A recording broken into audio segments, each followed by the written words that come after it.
আসসালামু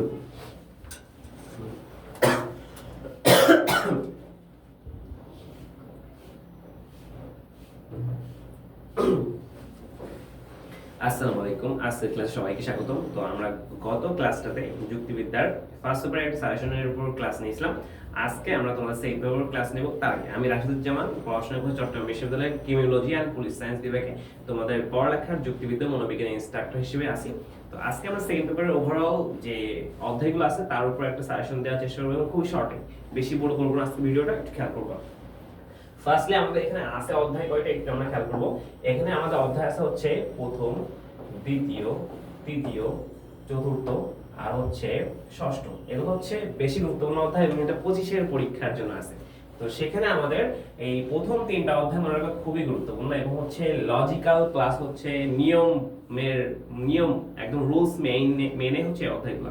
আর এই অধ্যায়গুলো হচ্ছে একটু গদবাঁধা, মানে থিওরিটিক্যাল আর কি, মানে একটু বেশি লিখতে হয়। তো এখানে আমরা সবগুলো অধ্যায় নিয়ে আলোচনা করবো, খেয়াল করো। ফার্স্ট হচ্ছে যৌক্তিক সংজ্ঞা, মানে লজিক্যাল সংজ্ঞার 5টা নিয়ম আছে। এই নিয়ম 5টা একটু রিভিউ করি তোমাদের সামনে, যে নিয়ম 5টা আমরা কিভাবে বুঝবো এবং নিয়ম না মানলে কি হয় সেটাও দেখবো। নিয়ম প্রথমে বলতে আমরা সংক্ষেপে, তোমরা তো পড়ছো এত, সংক্ষেপে একটু বলবো, জাস্ট 1-2 মিনিটে।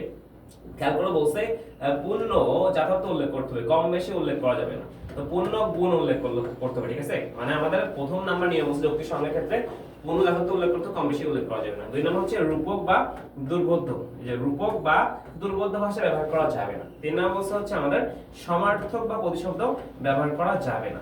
4 নম্বর বলছে হচ্ছে নর্থক বা নেতিবাচক ভাবে দেওয়া যাবে না, আমি না লিখলাম। আর এখানে বলছে লেফট হ্যান্ড সাইড সমান রাইট হ্যান্ড সাইড হতে হবে, রাইট হ্যান্ড সাইড হতে হবে, ঠিক আছে? এই দুটো জিনিস আমাদের মনে রাখতে হবে, লেফট হ্যান্ড সাইড আর রাইট হ্যান্ড সাইডের যে বিষয়টা। তাহলে এই 5টা নিয়ম, ঠিক আছে? এক কথায় পূর্ণযথার্থ উল্লেখ করতে হবে, রূপক বা দুর্বোধ্য ব্যবহার করা যাবে না, করলে অনুপপত্তি করবে। 3 নম্বর সমার্থক প্রতিশব্দ ব্যবহার করা যাবে না। 4 নম্বর অবস্থায় নর্থক বা নেতিবাচক ভাবে দেওয়া যাবে না। 5 নম্বর বলছে সংজ্ঞা পদ আর সংজ্ঞার্থ পদে ব্যাখ্যার্থ সমান হতে হবে, সংখ্যা সমান হতে হবে। এই জাস্ট 5টা নিয়ম। এখন আমরা দেখবো এই 5টা নিয়ম না মানলে আসলে হয়টা কি। খুব সংক্ষেপে জাস্ট রিভিউ হয়ে যাবে আশা করি। তো 5টা নিয়ম না মানলে আমাদের কি হয়? 5টা নিয়ম না মানলে আমাদের 10টা অনুপপত্তি হয়। মনে রাখো 5টা নিয়ম না মানলে এই 5টা নিয়মের জন্য 10টা অনুপপত্তি। 1 নম্বর নিয়মের জন্য হচ্ছে 4টা অনুপপত্তি আছে, 2 নম্বর নিয়মের জন্য 2টা অনুপপত্তি, 2 নম্বর নিয়মের জন্য 2টা। তারপর 3 নম্বর নিয়মের জন্য হচ্ছে 1টা অনুপপত্তি, 4 নম্বর নিয়মের জন্য হচ্ছে আমাদের একটাই অনুপপত্তি, 5 নম্বর নিয়মের জন্য 2টা অনুপপত্তি। এখানে হচ্ছে আমাদের বাহুল্য, তারপর হচ্ছে আপতিক, অতিব্যাপক, অব্যয়ক, এই 4টা অনুপপত্তি ঘটে। তারপর বলছে 2 নম্বর হচ্ছে রূপক আর দুর্বোধ্য, রূপক আর দুর্বোধ্য। 3 নম্বর বলছে হচ্ছে আমাদের মানে চক্রক, এটা পরীক্ষায় মাস্ট আসবে, এই চক্রক পরীক্ষায় মাস্ট আসবে। দেন হচ্ছে বলছে আমাদের এখানে নর্থক অনুপপত্তি, মানে এই 4 নম্বর নিয়ম না মানলে নর্থক অনুপপত্তি হয়, ঠিক আছে? মানে নেতিবাচক ভাবে দিলে নর্থক সংজ্ঞাজনিত অনুপপত্তি, এটাও পরীক্ষায় আসে। তো এটাও গুরুত্বপূর্ণ, এটা গুরুত্বপূর্ণ। এখানে যে রূপক আছে না, এই রূপকটা অনেক গুরুত্বপূর্ণ, আর দুর্বোধ্য আসে, বাট এই 3টা খুবই খুবই গুরুত্বপূর্ণ। আর একটা হচ্ছে এই যে এখান থেকেও মনে করো অতিব্যাপক অব্যয়ক আছে, এখানে অতিব্যাপক অব্যয়ক আছে, মানে এই অতিব্যাপক অব্যয়ক পরীক্ষায় আসে। তো মনে রাখবা জাস্ট এই 3 নাম্বার নিয়ম আর 4 নাম্বার নিয়ম মাস্ট মনে রাখতে হবে, একদম সহজ এটা। আর 2 নাম্বার নিয়ম, এই 3টা নিয়ম থেকে পরীক্ষায় সিকিউ আসবে। তো এই যেটা বলছিলাম সেটা হচ্ছে আমাদের এই প্রথম অধ্যায় থেকে সিকিউ তুমি 2টা কমপক্ষে পাবা, কমপক্ষে 2টা সিকিউ পাবা, কমপক্ষে 2টা সিকিউ পাবা। এখন আসতেছে ভাইয়া সীমাবদ্ধতা, মানে যৌক্তিক সংজ্ঞা দিতে গেলে কি কি সীমাবদ্ধতা আছে, মানে কার কার ক্ষেত্রে যৌক্তিক সংজ্ঞা দিতে পারবো না, এগুলো তোমাদের খেয়াল রাখতে হবে। মানে কোন কোন ক্ষেত্রে যৌক্তিক সংজ্ঞা দেওয়া যায় না, সেই দিকগুলো আমাদের মনে রাখতে হবে। মনে করো আমাদের মৌলিক কোনো গুণাবলী, তো মৌলিক কোনো গুণাবলীর ক্ষেত্রে আমরা যৌক্তিক সংজ্ঞা দিব না। তারপরে যদি বলি আমরা বিশিষ্ট গুণবাচক পদ, বা হচ্ছে আবার যদি বলি কোনো স্বকীয় নামবাচক পদ, এইসব ক্ষেত্রে আসলে যৌক্তিক সংজ্ঞা দেওয়া যায় না। যৌক্তিক সংজ্ঞা কোন কোন ক্ষেত্রে দেওয়া যায় না এগুলো একটু মনে রাখতে হবে। পরম জাতি, বৃহত্তম জাতি, এগুলো যৌক্তিক সংজ্ঞা দেওয়া যায় না। তো এই সীমাবদ্ধতাটা একটু মনে রাখবা, ঠিক আছে? তাহলে এমসিকিউ সিকিউ উভয়ই কভার হয়ে যাবে। তো আশা করি এই জাস্ট এইটা বললাম, এগুলো একটু মনে রাখবা, ঠিক আছে? নেক্সট আমরা আমাদের 2 অধ্যায় চলে যাই। সেম আমাদের 2 অধ্যায়, এই যে আমাদের জাস্ট আমাদের নিয়ম 6টা মনে রাখতে হবে। কি কি নিয়ম আছে? ফার্স্ট অফ অল যদি নিয়ম না মনে রাখতে পারি তাহলে হচ্ছে কিন্তু আমাদের হবে না। এখানে প্রথমটা বলছে আমাদের হচ্ছে আমাদের সব সময় জাতিবাচক পদকে আমরা কি করতে, বিভক্ত করতে হবে। আমরা কোনো কি করতে পারবো না, আমরা কোনো হচ্ছে ব্যক্তিকে করতে পারবো না, কোনো বস্তুকে হচ্ছে আমরা বিভাগ করতে পারবো না। সবসময় 1 নম্বর বলতে জাতিবাচক পদকে বিভক্ত করতে হবে, জাতিবাচক হতে হবে, জাতিবাচক বা শ্রেণীবাচক না হলে আমরা কখনোই তার বিভাগ করা। বিভাগ মানে কি? সংখ্যার ভিত্তিতে। যুক্তি বিভাগ মানে হচ্ছে কি? সংখ্যা বা বাক্য অর্থের ভিত্তিতে। সুতরাং আমাদের সংখ্যা মাস্ট তার জানা লাগবে এবং সেটাকে জাতিবাচক বা শ্রেণীবাচক পদ হতে হবে। 2 নম্বর নিয়ম হচ্ছে আমাদের মূলনীতি একটা থাকবে। মূলনীতি কয়টা? একটা। আমি বেশি মূলনীতি দিয়ে কখনোই যুক্তি বিভাগ করতে পারবো না। মূলনীতি অলওয়েজ একটা থাকবে। 3 নাম্বার কি বলছে আমাদের? 3 নাম্বার নিয়ম বলছে আমাদের যে left hand side right hand side সমান হতে হবে আগের মতো। মানে বিভাজ্য জাতির বাক্য অর্থ বিভক্ত যে উপজাতিগুলো বাক্য অর্থ পরস্পর সমান হতে হবে। মানে দুইটার বাক্য অর্থ সমান হওয়া লাগবে। ঠিক আছে? আমাদের 4 নাম্বার নিয়ম কি বলছে? 4 নাম্বার হচ্ছে বলছে বিচ্ছেদ হবে যেন একটার সাথে একটা মিশে না যায়। আমাদের সব সময় বলতেছে যে এখানে বলছে আমাদের কি বাক্য অর্থ নিয়ে কথা বলছে। বাক্য অর্থ নিয়ে আমি একটু খুব বাজে ভাবে লিখতেছি, তোমরা একটু বুঝে নিও। 4 নাম্বার বলছে আমাদের বিচ্ছেদ। যেহেতু ফার্স্ট আমি একটু চাচ্ছি খুব শর্ট করে ভিডিওটা করতে, বিচ্ছেদ হবে। এবং 5 নাম্বার নিয়ম বলছে আমাদের কি? 5 নাম্বার নিয়ম বলছে হচ্ছে প্রযোজ্য হবে। যার সংখ্যায় মনে রাখবা প্রযোজ্য হবে। মানে জাতির নাম উপজাতিগুলোর প্রত্যেকের ক্ষেত্রে সমানভাবে প্রযোজ্য হতে হবে। ঠিক আছে? আর এটা বলছে আমাদের জাতি থেকে উপজাতিগুলো পরস্পর বিচ্ছেদ হবে এবং উপজাতিগুলো পরস্পর বিচ্ছেদ হবে। যেন একটা সাথে একটা মিশে না যায়। 3 নাম্বার বলছিল বাক্য অর্থ সমান হতে হবে। জাতি এবং উপজাতিগুলোর বাক্য অর্থ পরস্পর সমান হতে হবে।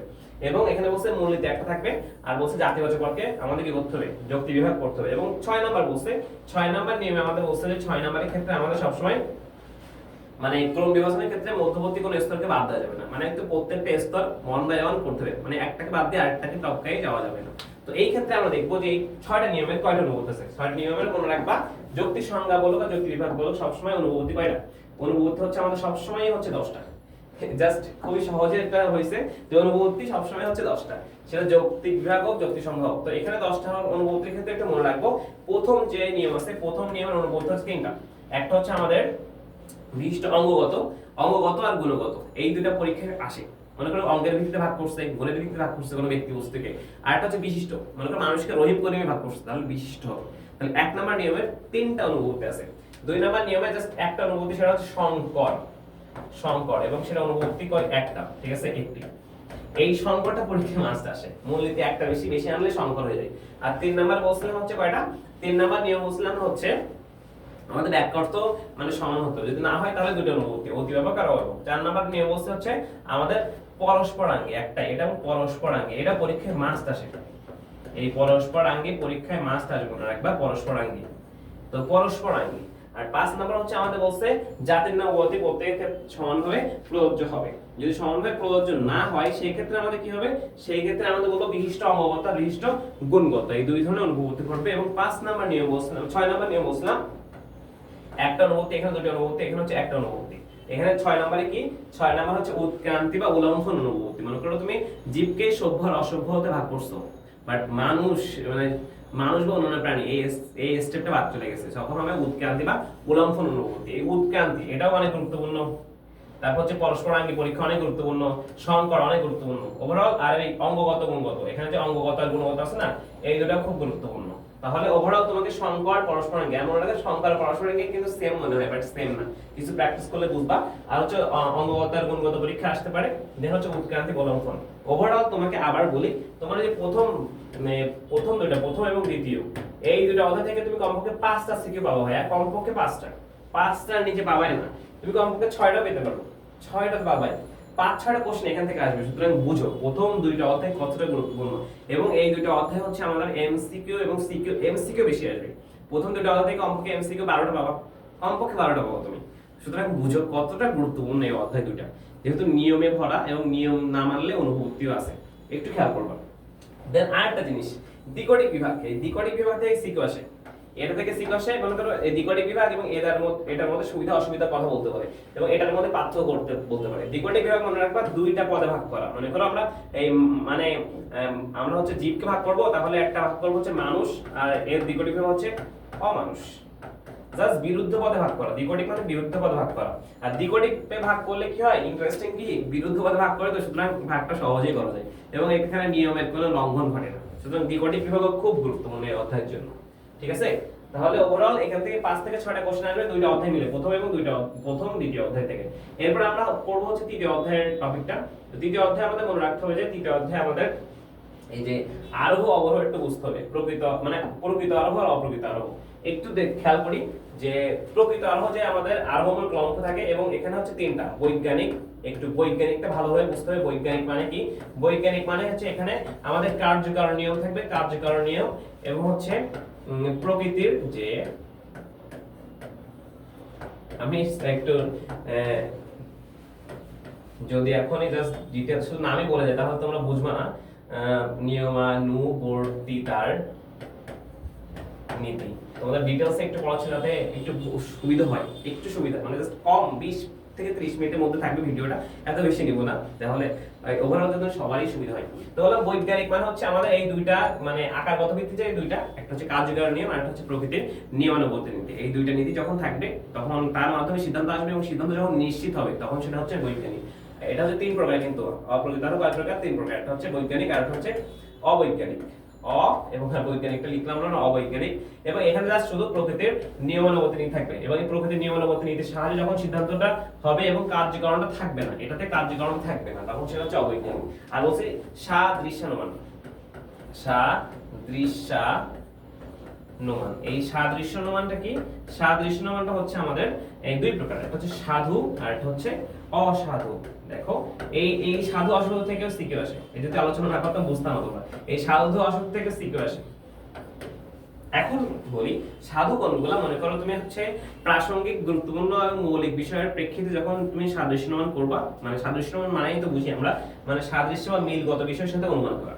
এবং হচ্ছে যখন তুমি অপ্রাসঙ্গিক, গুরুত্বহীন এবং হচ্ছে অমৌলিক বিষয়ের প্রেক্ষিতে তুমি হচ্ছে ভিত্তিতে হচ্ছে অনুমানটা করবা বা সাদৃশ্যটা করবা, তখন সেটা হচ্ছে অসাধু। ঠিক আছে? এবং আরেকটা জিনিস দেখি, আমরা বলছি যে সাদৃশ্যানুমানের ক্ষেত্রে এখান থেকে সিকিউ তোমার আসে ভাইয়া, এই দুটো থেকেও সিকিউ আসে। ঠিক আছে? আরেকটা জিনিস, এই অপ্রকৃত আরোহ তিন প্রকার। বাট 25 পরীক্ষার্থীরা 25 সালে পরীক্ষা দিবা, তোমাদের হচ্ছে জাস্ট অপ্রকৃত আরোহ পূর্ণাঙ্গটা পড়লে হয়ে যাবে।